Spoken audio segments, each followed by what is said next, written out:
This is the third day after we unblocked the drain. It's just started slowing down. Nearly gone back to how it was, so that means one of two things: either the ponds are down to the level they should be, or the pipes got blocked up again.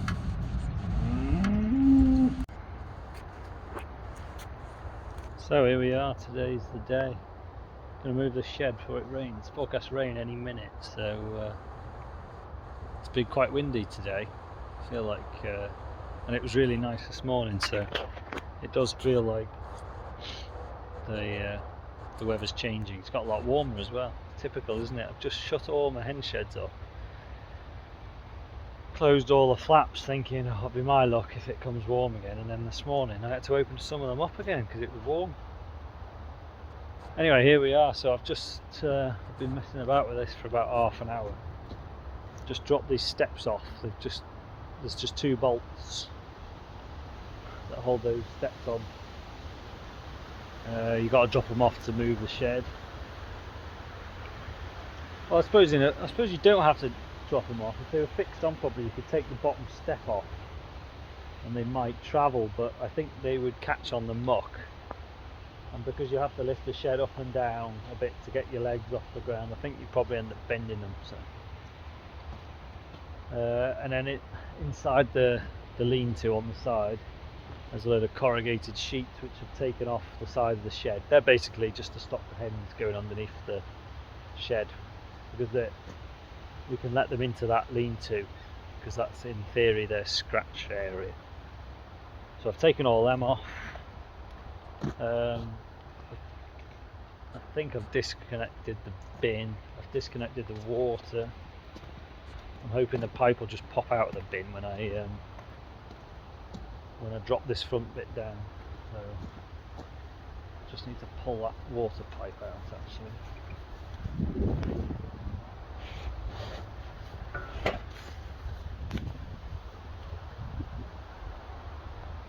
I'll probably leave that where it is.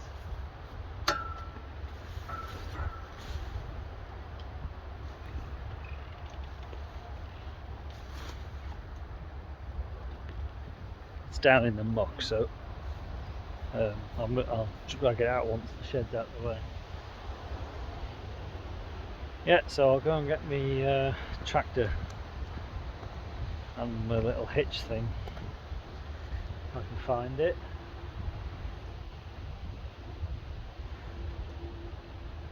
I think I'm going to have to move some of this crap here.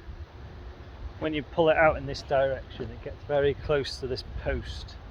Sort of have to come, you can't turn out too sharp because it hits the lean-to. So I'm probably just going to move this crap here, and then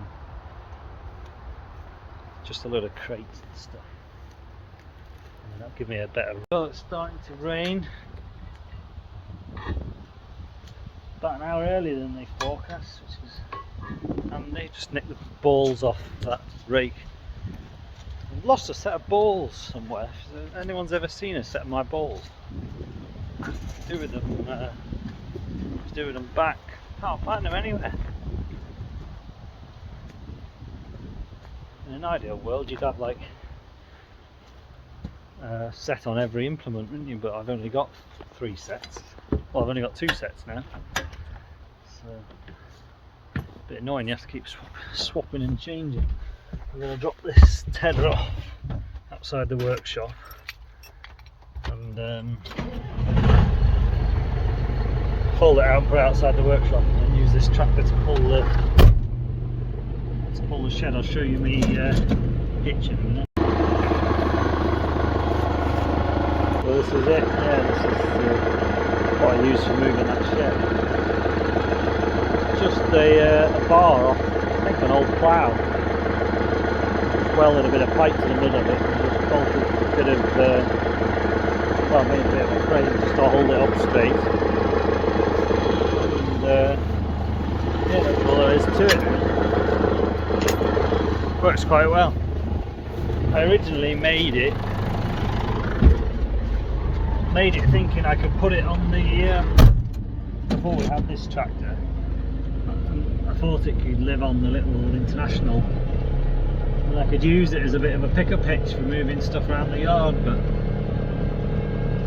unfortunately it's Cat 2 instead of Cat 1, and so on that International, when the arms are in Cat 2 position, they don't go down anywhere near as far, so you can't, the arms don't go down low enough to get it underneath any trailers, whereas in Cat 1 position they go right down touching the floor.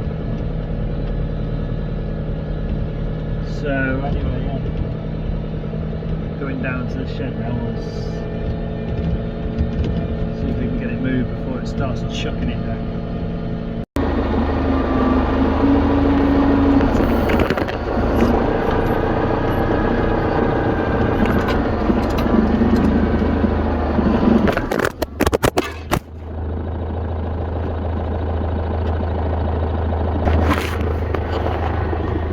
You okay?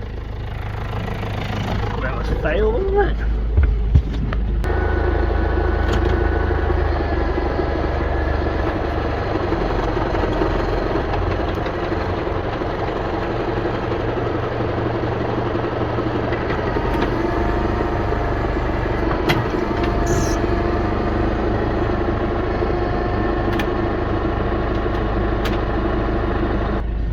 So the idea is you got to lift the front up.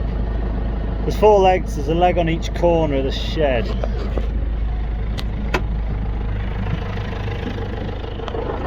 So you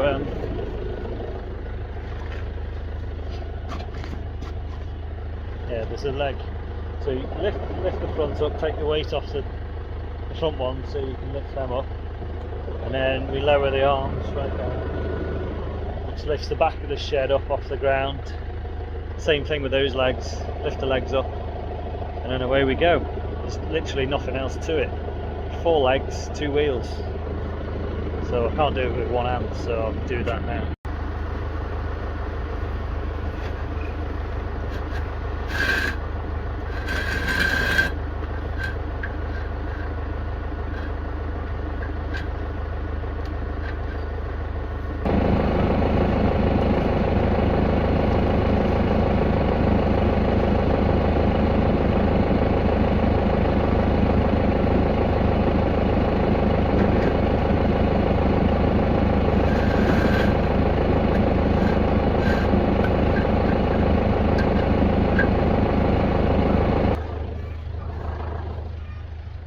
Right, I'll leave my camera around here, and then hopefully you'll see the feet coming off the ground.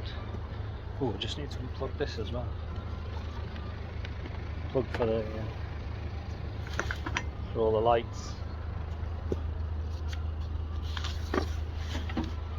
That would have been a disaster, wouldn't it?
Yeah, it's a lot easier with 2 people, this job. You've just got to be careful as you swing round that you don't catch the roof. it's quite tight. It's doable. It's very easy with two people. One person can just tell you where to turn, the other person can sit on the tractor, but you have to turn so much so as you can clear the fence that's in the way, stupidly. But you can't turn too tight because you'll swing around and hit the post of this lean-to or the roof.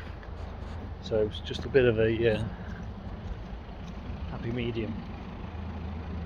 I'm just going to be jumping in and out quite a lot, but I'll edit all that out so you'll just see it moving dead smoothly, hopefully. Then we're going to put the camera kind of post.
So there we are, yeah. Simple as that. No major dramas. And that's what you're left with. Pile of muck with a pool of slurry in the middle where the drinkers have been leaking or not leaking. So yeah, it's just starting to rain now, so I need to go and get my digger quick and scoop that muck out before it does all get very, very wet. But by the looks of it, it's mostly slurry anyway, so it's going to be a slopping out the back of the trailer job, I think. Yeah, there's not a lot of muck there. That's 12 months worth of hen muck, that. That's the problem with free range hens, because this lot have been free range, well, certainly since the end of the bird flu lockdown anyway, the last couple of months. So it's, in a way, it's a shame because there'll be a load of muck in those trees that could be there that I could spread on the field, but they do grow really good nettles. Look at the size of them. It's chicken muck, that is. It's just a shame we can't have that to grow grass. But yeah, a little bit of food left in that bin as well. I'll have to drop out. Right, I might just leave this shed on the... Oh no, I'll have to drop it off actually because I want to use that tractor on the trailer. So what we'll do is we'll drop the back legs down first. Well, lift it higher than that. Well, no, slightly lower at the front than where you want it to be. Drop your legs down at the back, lift it up so it's pushing down hard on the back legs, and then drop your front legs down to the ground and then drop it off. And because there's a bit of flex in it, you should have an even distribution of weight then. That's how you do it. But you've got to do the back ones first, otherwise it doesn't work.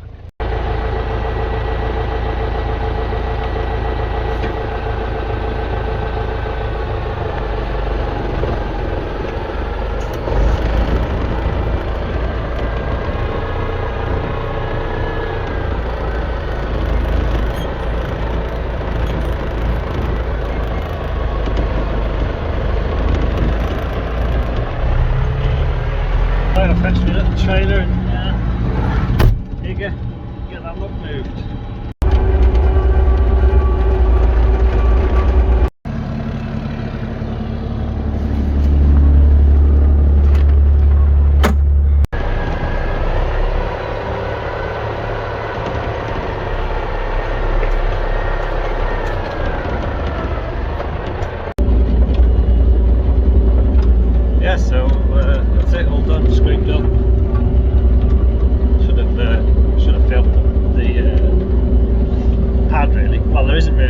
it's just soil underneath that shed.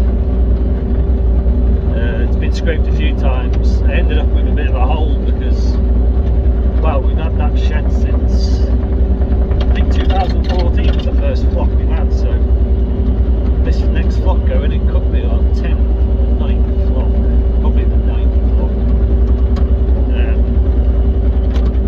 And it's always been sat on soil, so it's been scraped up a few times, so we did end up with a bit of a hole where, because we keep digging away in the soil. So I think this time last year when we knocked it out, I tipped some soil in. I had some loose soil from some other job, so I tipped a couple of loads of soil up and just levelled it off.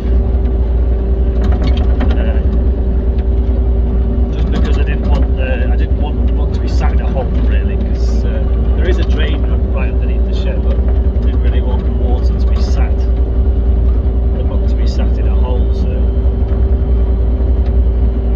yeah, it wasn't too bad. I dropped quite a few loads. There's a few wet, because there was a lot of wet stuff under where the drinkers were. I couldn't put too much in the trailer, so I ended up being about 5 or 6 trailer loads, which was more than I thought it would be. But yeah, so that's where we're going. Just going to put some fuel in this digger. It's nearly out. We had to shorten the pipe bonds in this digger, and it doesn't. It gets to about a quarter of a tank and then it just comes out.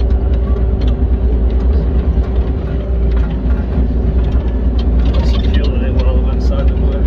I'll probably be going back on to the rubber job next.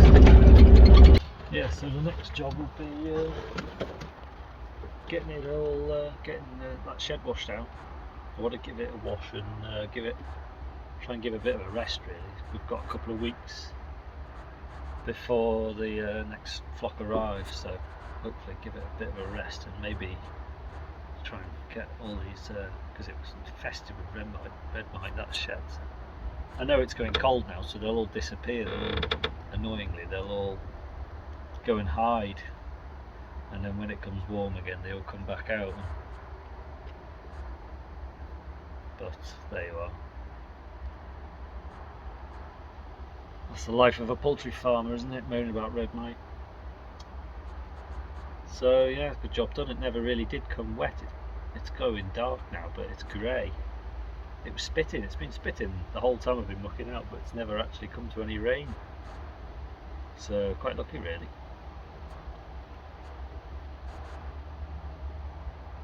So yeah, good job done.